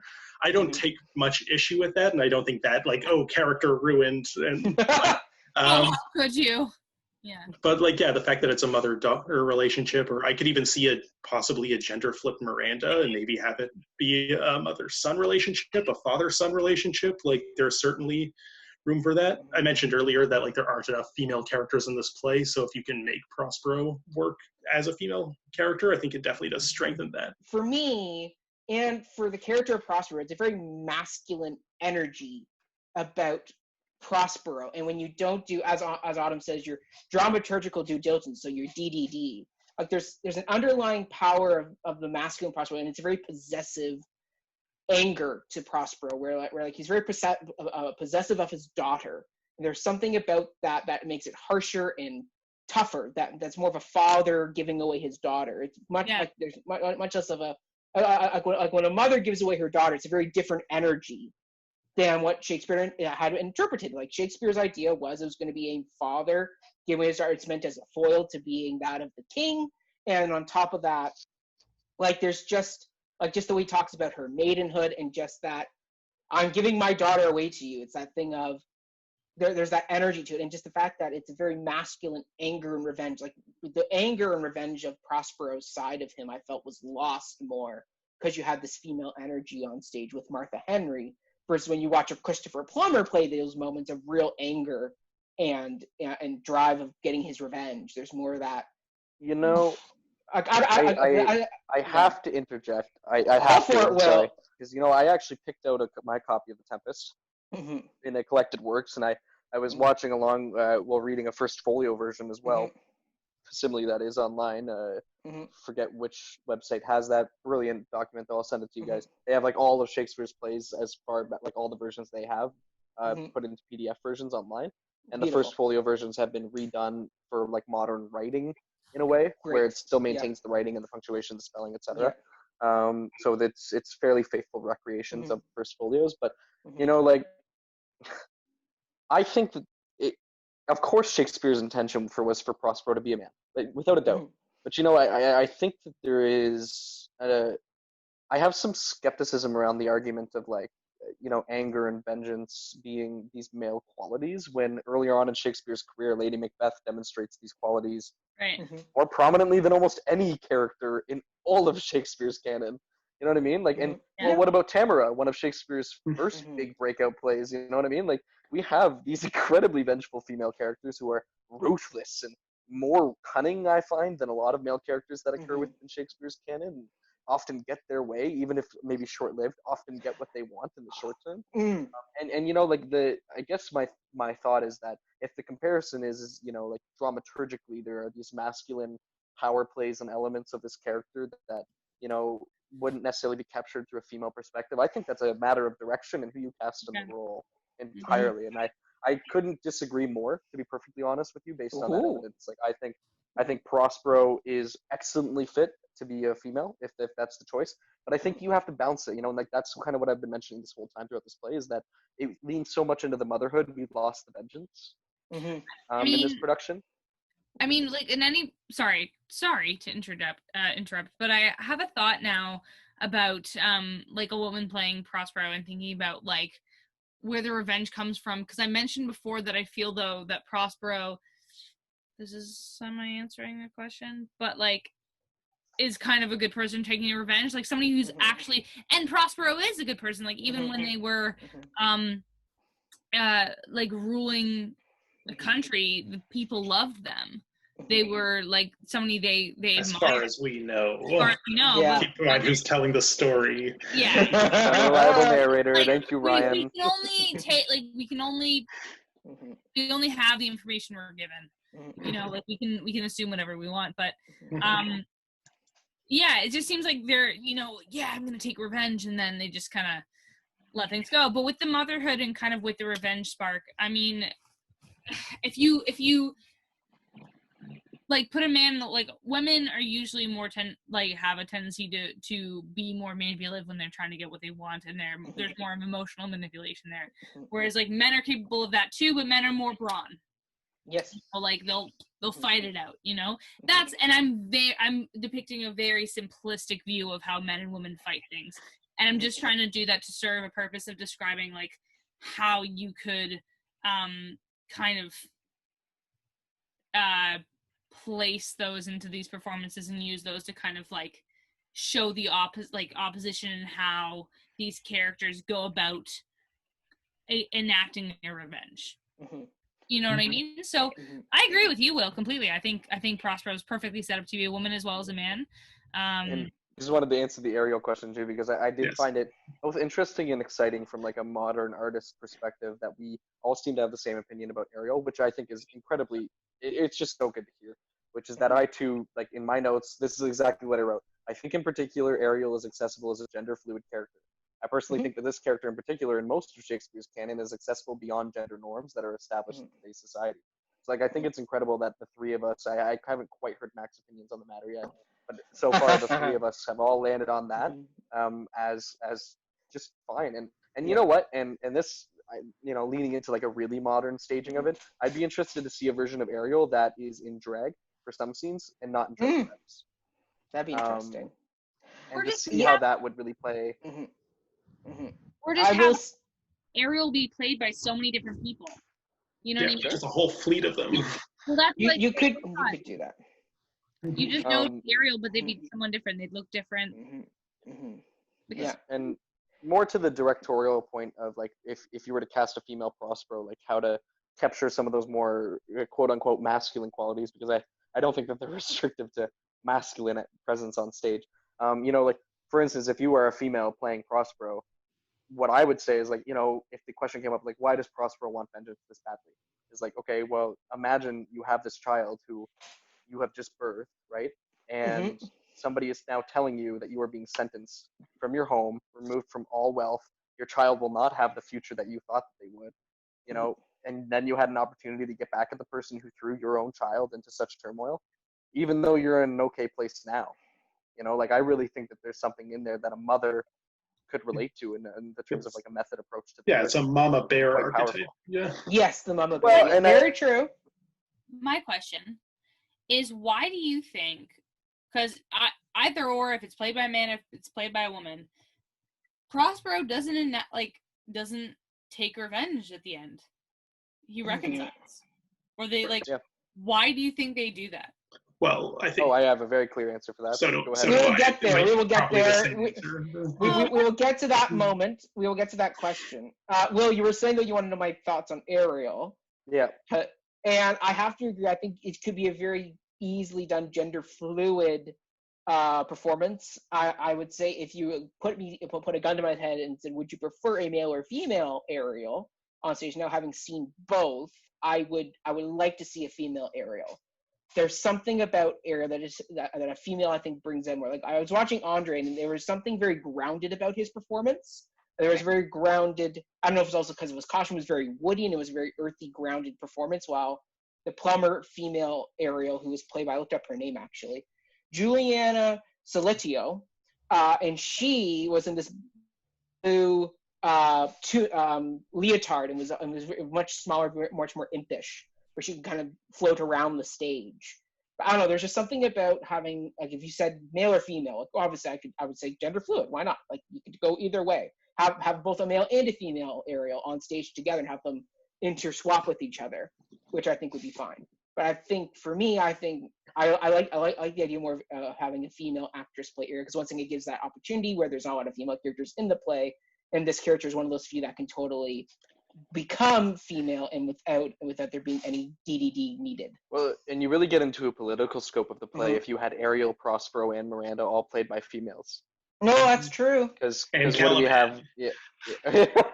I mean, you could, but and it I think Caliban's really emphasized the tension that Caliban brings into the scene. Like, why is Caliban so desperate for a new master? You know what I mean? Like, you could really play on some toxic masculine qualities of.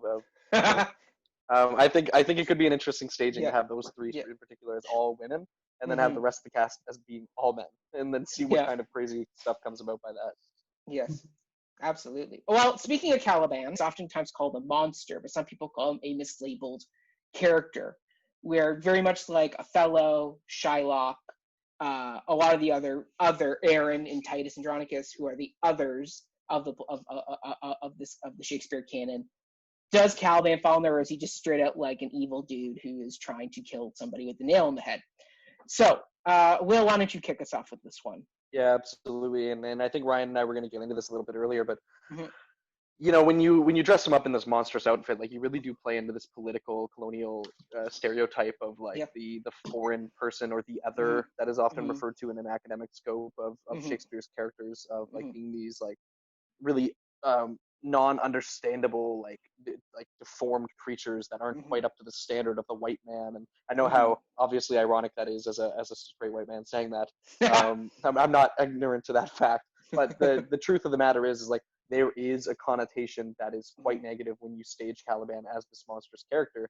Now, on the other end of the spectrum, you stage him, as what is typically like a black role, like, you know what I mean, in terms of like an actor being put into that role.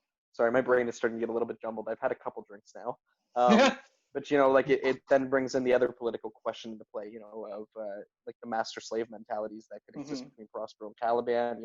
What is your play saying with this? It's a tricky question, and like I'm not quite sure what the answer is myself. In terms of the original question you have asked, is Caliban a monster or is he a mislabeled character? Shakespeare's time, yes. I mean, clearly the intent is for him to be seen as a monster. In today's time, I can't think of a version that I've seen of Caliban, because I've seen both versions where he's clearly like a monster, like in this one. And then I've seen other versions where it is taking that more political statement of saying, like, look how people used to see, African American cultures, or like some of these tribal colonies in terms of like their status, whatever the deal may be.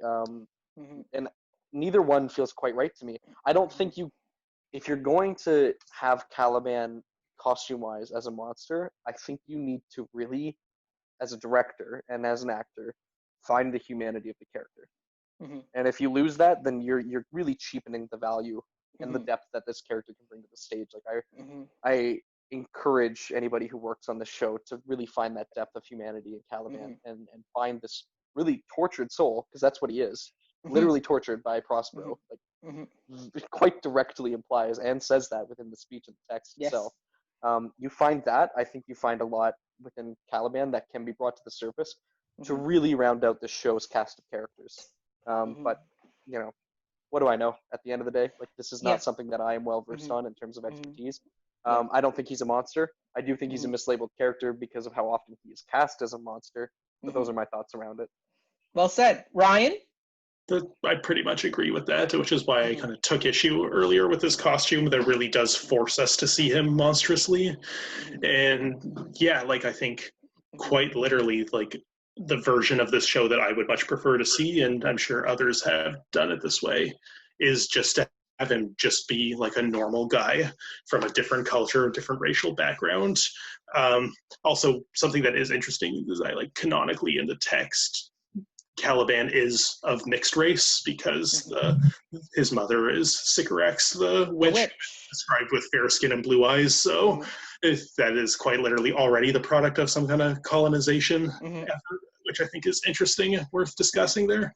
But yeah, I think so much of the monsterization that the other characters, especially like Prospero and Triculo, who really describe him as fish-like or malformed, that I think would be so much more powerful if he's just a normal person who is seen this way because these colonizing figures have never seen such a person who is just a normal person whose skin might be a different color than theirs. Yeah. And truth be told, I would actually quite like to see an Ariel that is also of the same ethnic background as our Caliban is, because they are both natives of this island. That's true. Which is always strange, I find, when we have like a very white Ariel, as is often the case. I know we had an Asian performer play the role in the Christopher Plummer version. But yeah, this is the indigenous life, and they're both enslaved by quite literally, you know, the first white person to show up on the island is the witch who imprisons Ariel and, you know, births Caliban.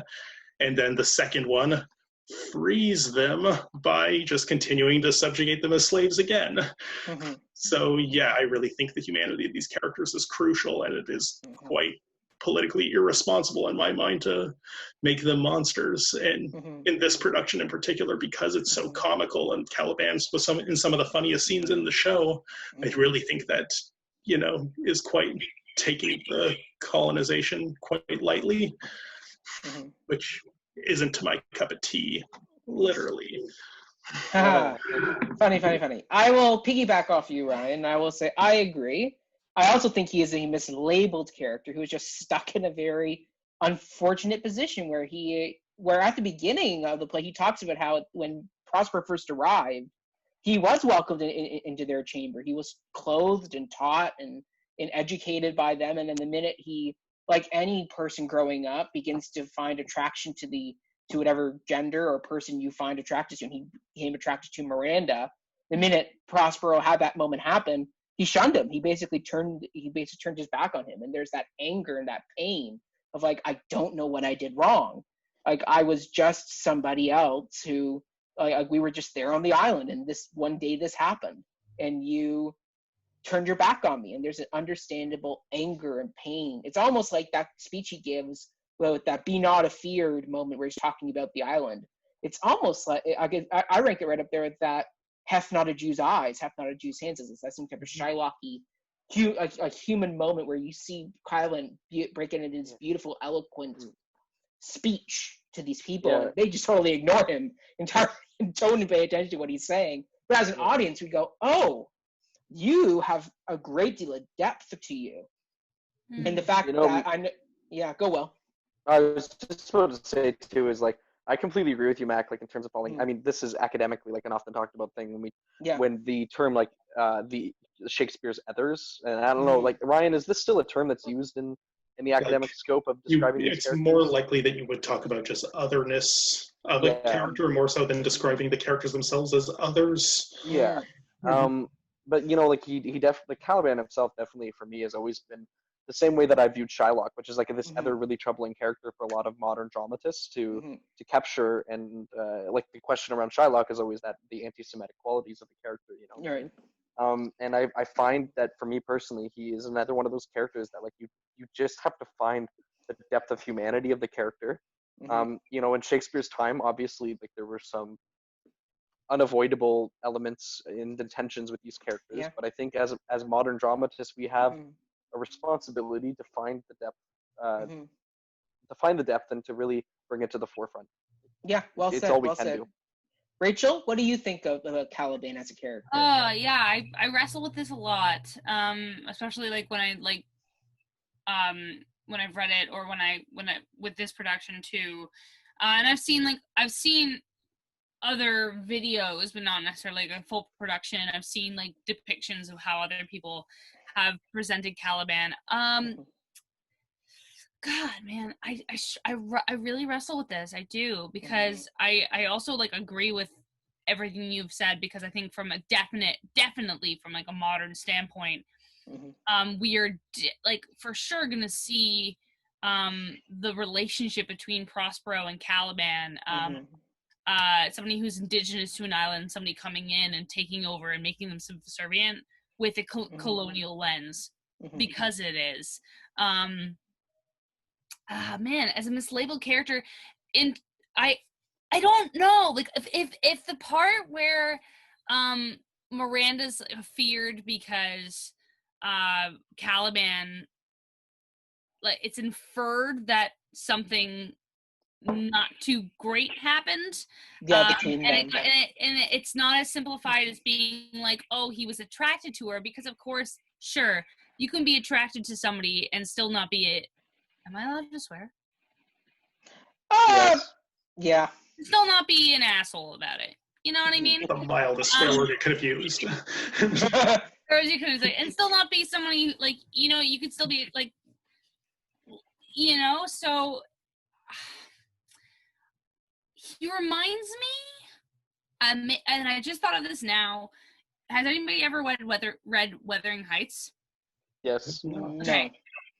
Heathcliff sucks. He's the worst. Him and Kathy suck. I hate them.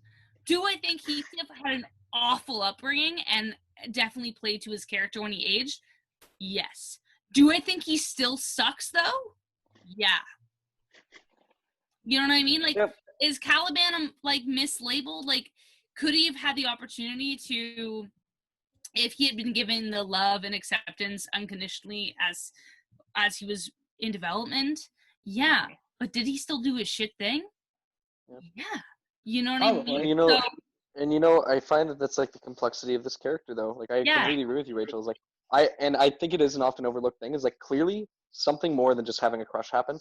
Like, by the intentions, and a lot of the times I've seen this. And Miranda's fear too. Miranda's fear that she's shown. But then I found it curious in this production where they took a moment for Miranda to look at Caliban and put her hands on him, and like make eye contact with him. And I was like, wait, no, what are you trying to say about the? What are you trying to say about what happened? What are you trying to say about what happened? You know, was it a miscommunication? Like, was it something where the lines got? They both fell into a gray area, you know, and they like there's just so much complexity in that character. And I think I don't think it's fair to label him as a monster, but then also not label him as misunderstood. I think he is a complex character. And I think with the colonial view that we are bound to have as people who are watching and presenting plays that were written 400 years ago and still like putting them on stage and doing them, I think that's also valid too. I think it's interesting that often productions have assigned that character to a person of color, which kind of says a lot about the people directing the play, that's automatically the relationship they assume. And is that something that's good anyway? I don't know, you know? I don't know whether, like, does that say a lot about the people directing the shows that they're automatically assuming that the other character is going to be a person of color? Like, I think it comes down in a lot of ways, it's like one of the few characters that we have good reason to think canonically is of non-Caucasian heritage. So, like, I think, like, it would be... I think a lot of directors are approaching it from the same way that, like, of course we're going to make Othello black, of course we're going to make Caliban black. Like, they just... Well, Othello is actually described as a person. Versus Caliban is just simply an islander who has scales for arms, and like I just think it's I do think it's curious that we continue to associate the other with people of color in this instance. And I wonder, like, it's just questions. It's just mostly questions. It's just stuff to think about, especially as we continue to mount shows that tackle the subject from 400 years ago. I'd be interested to see a take on this production where, like, there is that, like, something more than just a crush happened between Caliban and Miranda, but it was consensual from both ends, and, like, there's now this, like, unspoken element to Miranda and Caliban's character where there's a lot of sympathy towards Caliban and the way he's been treated, and maybe explore some of the tension that can occur there. And also shame, too. I think shame... Oh, sorry. No, go ahead.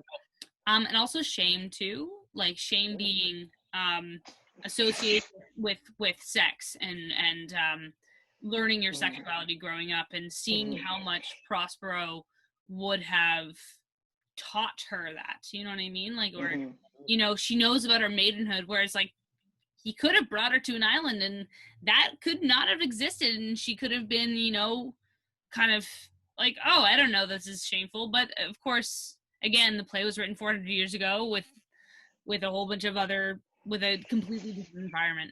If the Tempest was written today, it would be wildly different. Absolutely.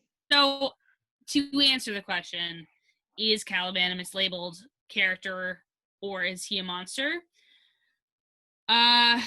Depends how you direct the show. Great answer. And now we'll get into the final question, which, Rachel, I want you to lead on since you've alluded to your answer so many times already. Is Prospero a villainous character? Rachel, take us away. No, I don't think they're a villain. I think they're a good person trying to do something that's against their nature, which is exact revenge. Because they think that's what they deserve, which is kind of true. They definitely deserve some revenge. We all want them. We all want Prospero to get revenge and to do these awful things to these people. But at the end, they know that's kind of not who they are. That's my take. Done. Ryan? I think, I agree with you, Rachel. I think that's definitely a great take. I think just like what you said about Caliban, it kind of depends on how you direct and play the character. Because I could certainly see a version of this where Prospero is just incredibly villainous and like, yes, I will have my revenge, but spoken better because it's Shakespeare. But yeah, I could really see I've never seen it performed, but I could really see a dark portrayal of the character who is like very much a villain. And Christopher Lee would do it. I would love to see that. But what I think is like the line, because there is an exact line in the text where you can point to, okay, that's where Prospero has the change of heart, and that's when it's talking to Ariel. I think it's in Act 4, and mine would, sir or ma'am in this production, were I human. And Prospero has the realization that this spirit who's not a human, does not possess humanity, is more sympathetic towards these people than I am, and I'm a human. What does this say about me? Yes. And I think like that could be a real heartbreaking moment, but it only works if that humanity is lost prior. And I did not see that in Martha Henry's performance, unfortunately, probably just because she's a very charismatic human of a person, and it was a very funny take. So I think, like you said, Rachel, about Caliban, it could be if you decide to play it that way, although I do quite like your interpretation as well, as a good person trying to do a bad thing. Will? I'm going to kind of make an amalgamation of what Ryan and Rachel just said, which might come off as boring, but, there's like a couple characters that I really do relate Prospero to, and one of them might really catch you guys off guard, is Hamlet. I can see that, though. And I think the difference is that Prospero, we just don't get to see the inner machinations of Prospero's mind as much. in terms of the to be or not to be mentality, right? Mm-hmm. But we have these two characters who feel Mm-hmm. justified to exact this revenge. One of them follows through, one of them doesn't. Is the difference? I think one of them learns a little bit faster than the other one that maybe something isn't right, which is why I think too Prospero is always and will always be an older character. You know what I mean? Because there's a wisdom to the character, understanding that yes, we are inclined towards these acts of extreme cruelty when we are hurt, but is it right? No. And I think that taking that idea, Ryan, because that's always how I thought about it too, and I've always sourced that as the moment that Prospero changed his mind about what's going to happen. I mean, from an academic standpoint, that's very clear as well. But directorially too, especially with the take on like Caliban being a monster, not a monster, but treated by a monster by Prospero, is like I would have established, if I were to do this play, I would establish like this sort of like a crystal ball ability to view all the other scenes that are taking place, but maybe using like a scrim and projecting like recordings of the previous scenes so that like Prospero's constantly watching the events that are happening on the island, because it's alluded to that Prospero can see what's happening on the island quite a bit. And like Ariel is talking about that, we're seeing this like scrimmed projection of Caliban, Trinculo, and Stefano, right? And like there's this sort of representation of Prospero going through this motion of like, if I were human, I'd feel this pity, and then Prospero realizing that he or she has removed themselves from these human elements of like emotion and consciousness, and then like relating it back to Caliban and the treatment there, and then there creates this like really powerful through line of humanity and like what defines humanity within this one very nice dropped in moment, right? Where all three of these characters who are in one way or another not human suddenly become humanized. And I think there's something quite powerful that could be done within that dynamic and that power play. Prospero's not a villain. Very good. I will also say I don't think he or she is a villain. I think they're a very hurt character, and their main emotion out of that they're being fueled throughout the beginning of the show, at least up until the Act 4 moment where they change, is this hurt anger. Like it's that kind of thing of when you get insulted or something happens to you and you want to get your vengeance. It's that hurt pain of anger. It's like, I hurt for this. I was cast out. I was sent to die on an island, but I survived. And it's that pain and anger, which is why, taking off your idea of how would you adapt this, I picture this almost like having Prospero, he or she, looking very islandish, like the long kind of hair, looking much more, not Neanderthalian, but more not as well put together. But then like as that moment of realization comes, and having that venomous anger drain out of them, they slowly but surely after that moment begin to become more human again. But for that first part, you really need to get into that wild hair, wild beard, anger, just whirlwind. And then but at the same time, there are moments within that where it's this tyrannical creature that also has this kindness that happens with the daughter. Like Miranda is always that humanizing moment for Prospero. But then the minute he's with Ariel, like even when we saw with Martha Henry, that moment where she scares Ariel and talks about him being locked back up in a tree. Like Andre played that really great moment of fear where like you could see Prospero being able to do something really scary to them. So it's finding that mix of them, but having Miranda being that one piece of humanity. And then she even loses that humanity because she goes off with Ferdinand, and now she's left alone again. Now it's like even more of that, like, my focus of life is now revenge.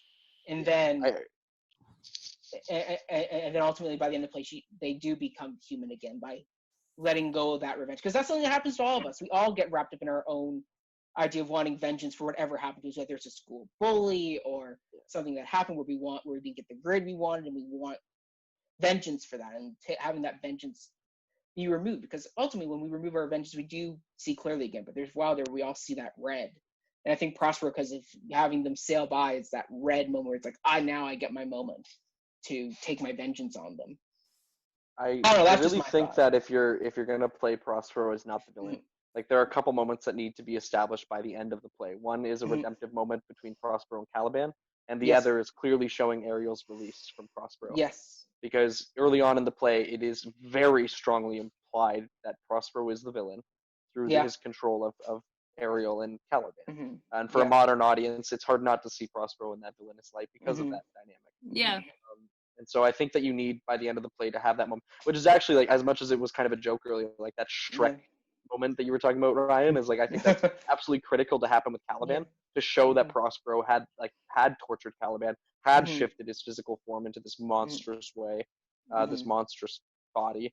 But that's not who Caliban is, and it never was. You know, and like really have these nice moments of like, not like, oh yay, look, everything's fine, but like, you know, there are ramifications that will be dealt with after the play is over, but very much everyone's getting on the right track in terms of what is right. Yes. Morally. Yeah. Absolutely. Well said, everybody. Well, I think that's where we can kind of end this episode on. Rachel, why don't you kick us off? Where can people find you if they want to learn more about you, get in contact with you after watching this panel?